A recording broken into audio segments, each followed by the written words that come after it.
電気代の請求書を見て、将来の家計への影響を不安に思う方もいるかもしれませんね。実は今、日本のエネルギー事情を大きく変えるかもしれない動きがあります。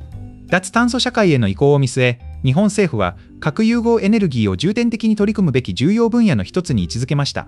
これに伴い、1000億円を超える規模の予算が投じられています。今回の予算は単なる研究開発にとどまらないのが特徴と言われています。経済産業省が設置したフュージョンエネルギー室がその舵取りを担う予定です。特筆すべきは予算の600億円という巨額な枠が民間企業のプロジェクト支援に割り当てられている点です。この公的資金の投入により、スタートアップなどの新興勢力の活性化も期待されています。エネルギー自給率の向上は私たちの生活に直結する重要なテーマです。果たしてこの投資は次世代の安定した電力供給につながるのでしょうか。先ほどお話しした通り、核融合エネルギーには1000億円を超える予算が計上されています。これは家計で例えると毎月の電気代を左右するような非常に大きな金額ですね。次にこの巨大なプロジェクトを動かす仕組みについて見ていきましょう。背景には脱炭素社会の実現という大きな目標があります。経済産業省にはフュージョンエネルギー室という専門の部署が設置されています。まるでプロジェクトを管理する司令部のような役割ですね。それでは具体的な予算の使い道を確認します。経済産業省の設計によれば、総額のうち600億円が民間プロジェクトへの直接支援に充てられます。この600億円という数字は民間企業の活動を強力に後押しする規模です。単なる研究の枠を超えて産業そのものを育てる仕組みといえます。現在は研究段階からいよいよ実用化を目指す産業化のフェーズへと移行中です。技術が社会に実装される準備が進んでいると言われています。ここで皆さんはどう感じますか？エネルギーの仕組みが変わることは私たちの将来の生活に直結する重要な変化なのです。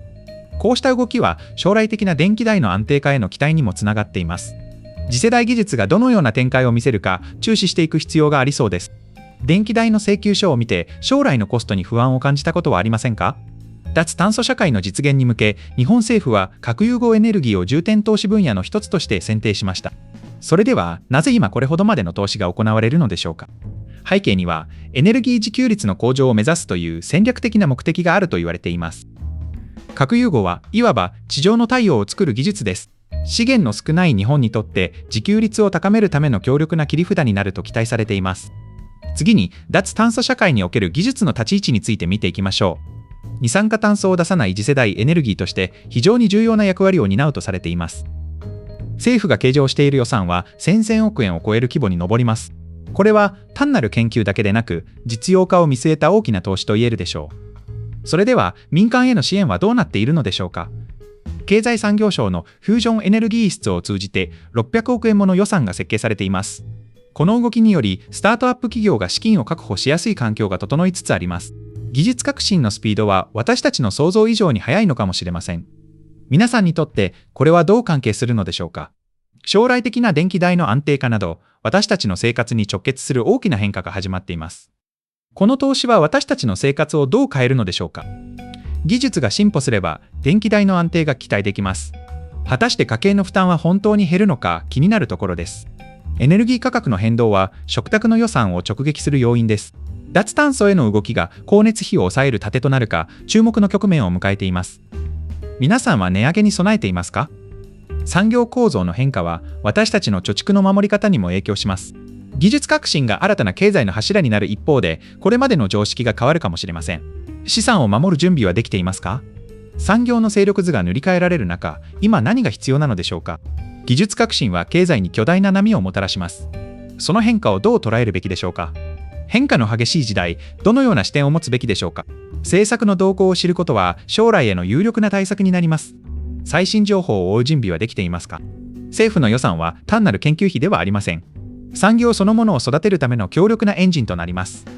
この大規模な仕組みが私たちの経済をどう動かすのでしょうか？技術の進歩は生活基盤を根底から変える力を持っています。長期的な視点でエネルギーの流れを見守ることが重要です。次世代の主役はどの技術になるでしょうか？まずは日々のニュースでエネルギーの動向をチェックしましょう。小さな情報の積み重ねが将来の備えになります。